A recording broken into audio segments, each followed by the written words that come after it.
Hello and welcome to the official London Short Film Festival podcast. I'm joined today by the Audio Network. How's it going, guys? Good, yeah. There's two of us here today. I'm Simon Anderson and I'm with my colleague Adam French.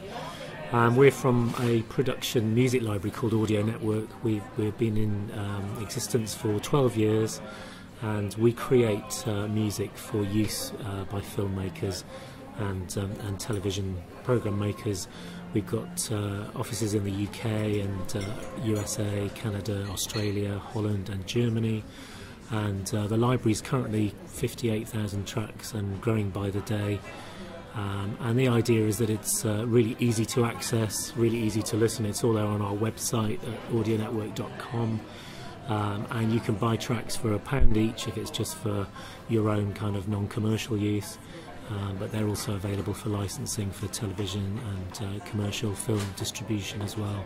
So we're looking at today at various different types of music really that are available to producers to use in film, and what options there are for you, and what are the pros and cons of the different types of music, how much it costs, and hopefully give you a little insight into the options that are available for filmmakers. So what type of music is available?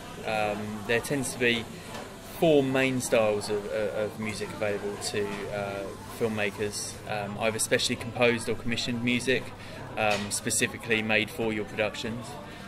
Commercial music, of course, what we hear on the radio all the time, but it can be fairly expensive to license in some cases.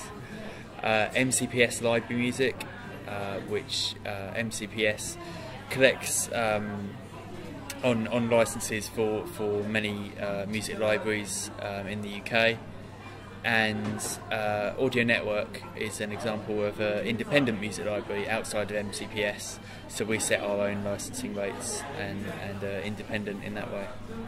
So, specially composed music, first of all, the advantage is you're in charge. The music can be written to picture, can be more impactful, and work more closely with the picture, and it can also be exclusive to your production. I guess things like James Bond films are a good example of that. You know, the Bond music is really iconic, and it exclusively belongs to the brand. So when you hear it, you know it's a Bond film, and it also adds a lot of value to the production. So they sell bucketfuls of soundtrack albums and downloads, and it all brings extra money in to the composers and the filmmakers. However, on the downside, you can't always hear the music until it's done. A composer has to go and write the music, and it's a creative process. So it may be that what the composer comes back with isn't exactly what you need, and obviously time delays can have quite an impact. It's also difficult to find the right composer, and there are maybe costs associated with agents and fixers to find the correct people for the job.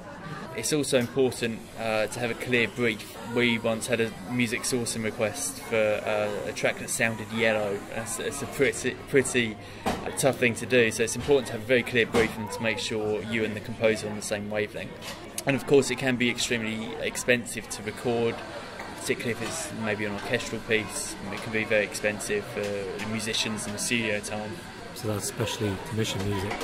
Looking at commercial music, I mean, this is as Adam said, what the stuff you hear on the radio, the TV. It's music that's really written for sale, as opposed to music that's written for picture. So it's to be listened to in its own right. But anyone who watches television and films will know that a lot of commercial music ends up on soundtracks to films. The right track can add an awful lot of value to the film, and then can also earn a lot of money as well. There's a lot of TV commercials, and I've used a lot of commercial music that's then gone on to be a hit in the charts again because it's been on a Levi's ad or something. The problem with commercial music is it can be very, very expensive. There's no rate card. So if you want the latest #1 in your film, it's going to cost you an awful lot of money. And not everybody wants really familiar tracks in their film. You know, if you think particularly of wildlife documentaries, the last thing you want is a piece of music that's going to take everybody's eyes off the picture and make them, you know, think about what they're listening to rather than what they're watching.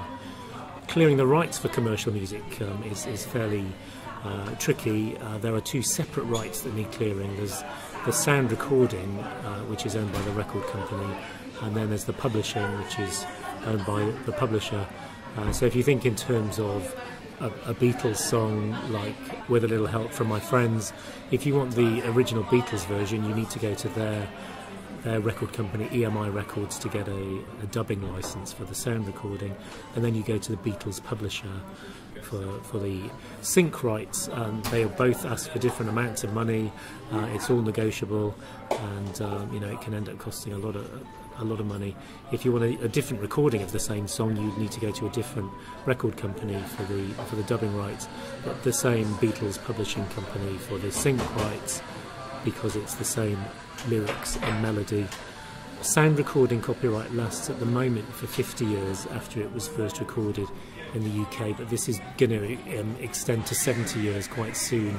So there's not really very much that's usable from sort of 1942 onwards, really, at the moment. And then on the publishing side, 70 years after the death of the composer, the work goes out of copyright.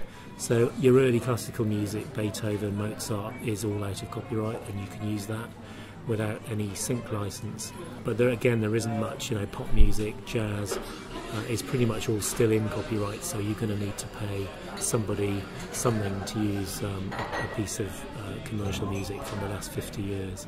So library music. Libraries record music specifically for producers and license it directly.